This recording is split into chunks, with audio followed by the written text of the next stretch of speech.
Good morning.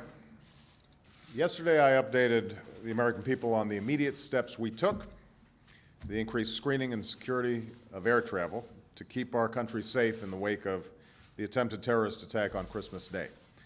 And I announced two reviews, a review of our terrorist watch list system and a review of our air travel screening so we can find out what went wrong, fix it, and prevent future attacks.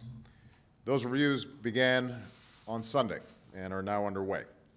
Earlier today, I issued the formal guidelines for those reviews and directed that preliminary findings be provided to the White House by this Thursday. It's essential that we diagnose the problems quickly and deal with them immediately. Now, the more comprehensive formal reviews and recommendations for improvement will be completed in the coming weeks, and I'm committed to working with Congress and our intelligence, law enforcement, and homeland security communities to take all necessary steps to protect the country. I wanted to speak to the American people again today because some of this preliminary information that has surfaced in the last 24 hours raises some serious concerns. It's been widely reported that the father of the suspect in the Christmas incident warned U.S. officials in Africa about his son's extremist views. It now appears that weeks ago, this information was passed to a component of our intelligence community, but was not effectively distributed so as to get the suspect's name on a no-fly list. There appears to be other deficiencies as well. Even without this one report, there were bits of information available within the intelligence community that could have and should have been pieced together. We've achieved much since 9/11 in terms of collecting information that relates to terrorists and potential terrorist attacks.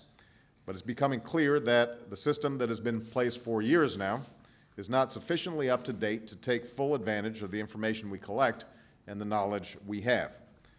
Had this critical information been shared, it could have been compiled with other intelligence, and a fuller, clearer picture of the suspect would have emerged.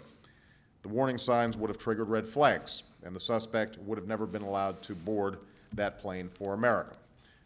The professionalism of the men and women in our intelligence, counterterrorism, and law enforcement and homeland security communities is extraordinary.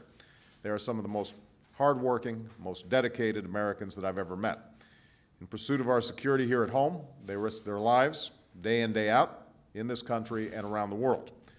Few Americans see their work, but all Americans are safer because of their successes. They have targeted and taken out violent extremists. They have disrupted plots and saved countless American lives. They are making real and daily progress in our mission to disrupt, dismantle, and defeat al-Qaeda and other extremist networks around the world. And for this, every American owes them a profound and lasting debt of gratitude.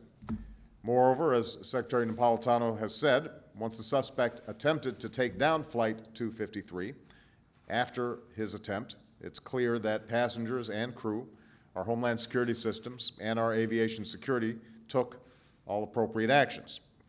But what's also clear is this. When our government has information on a known extremist, and that information is not shared and acted upon as it should have been, so that this extremist boards a plane with dangerous explosives that could have cost nearly 300 lives, a systemic failure has occurred, and I consider that totally unacceptable.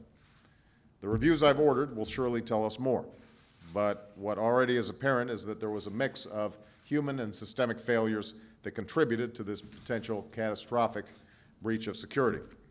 We need to learn from this episode and act quickly to fix the flaws in our system, because our security is at stake and lives are at stake.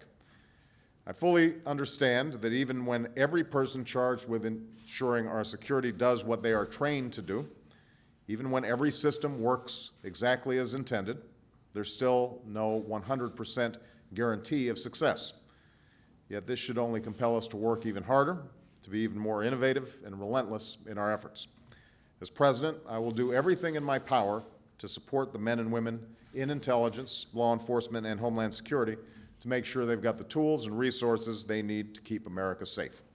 But it's also my job to ensure that our intelligence, law enforcement, and homeland security systems and the people in them are working effectively and held accountable. I intend to fulfill that responsibility and insist on accountability at every level. That's the spirit guiding our reviews into the attempted attack on Christmas Day. That's the spirit that will guide all our efforts in the days and years ahead. Thank you very much.